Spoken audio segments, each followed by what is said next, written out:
контракт века заработал, и в 1997 году в ноябре пошла первая нефть по контракту века. Но азербайджанский народ с благодарностью, с большой благодарностью всегда. Если, конечно, бывает очень трудно, но в Азербайджане это удалось. Остановился на этих вот таким образом. متاسفانه در معین کردن سمت‌های همکاری و سیاست خارجی ما هنوز هم عامل خارجی تاثیر داره و این تاثیرش یک عامل عینی ابجکتیوی است. دیگر علاج نداریم. ما واقعا هم کشوری نیستیم که ما مثلا اونها از این عامل صرف نظر کنیم. مخصوصا کدام؟ مثلا عامل‌های خارجی که در معین کردن سمت‌های اساسی سیاست خارجی ما دارن تاثیر دارن.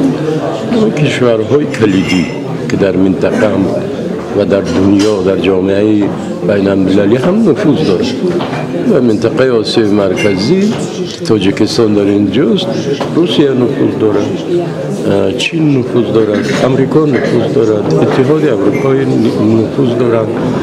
بنابراین وقت معین کردن سمت‌های سیاست خارجی حتما منفعت‌های ژئوپلیتیکی این کشورها به نظر گرفته میشه. یعنی عامل خارجی در معین کردن سمت‌ها در ما هست. فقط من می‌خوام که همین یک حد معینی داشته باشد. همین نفوذ عامل خارجی در معین کردن سیاست خارجی ما اندازه داشته باشد، حد و مرز داشته باشد و معیار اساسی معین کننده این مرز حد و حدود همین منفعت‌های ملی ما هست. حفظ منفعت‌های ملی، حفظ استقلال سیاسی ما، استقلال اقتصادی، فرهنگی، نظامی و غیره و کذا میشه.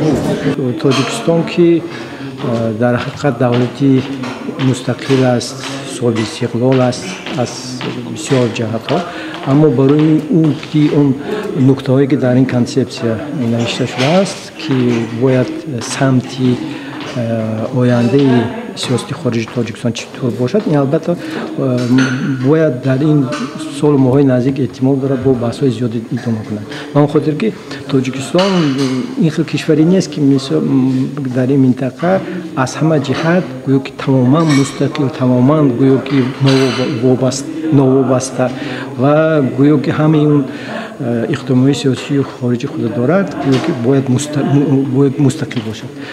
خود از آن گویا می‌دهد که جهت موقع جغرافی خودش تاجیکستان بسیار مشکلات زیادی دارد. اون کشوری کوهزار است. تا یک اندازه بعضی کشورهای انکلاو به یاد می‌آورد، مثل نپال که از ما اینقدر دور نیست.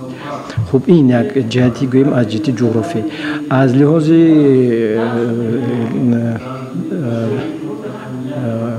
موقعیتش دسترسی به راه‌های بی‌واسطه‌ای که از یگان کشور نوابسته باشد تا یک اندازه این هم مشکلات تاجیکستان بود پس از پاشخوری و بعضی اقدام‌های شده است و بعضی راه‌ها گشوده شده است البته و در این طول 24 سال البته از لحاظ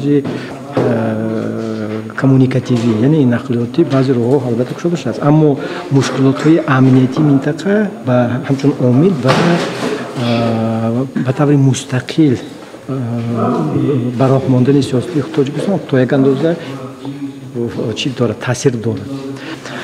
اگر تاجیکستان در حقیقت امکانات اقتصادی خود تامین می بود احتمال دارد با بعضی مشکلات صرف نظر شود.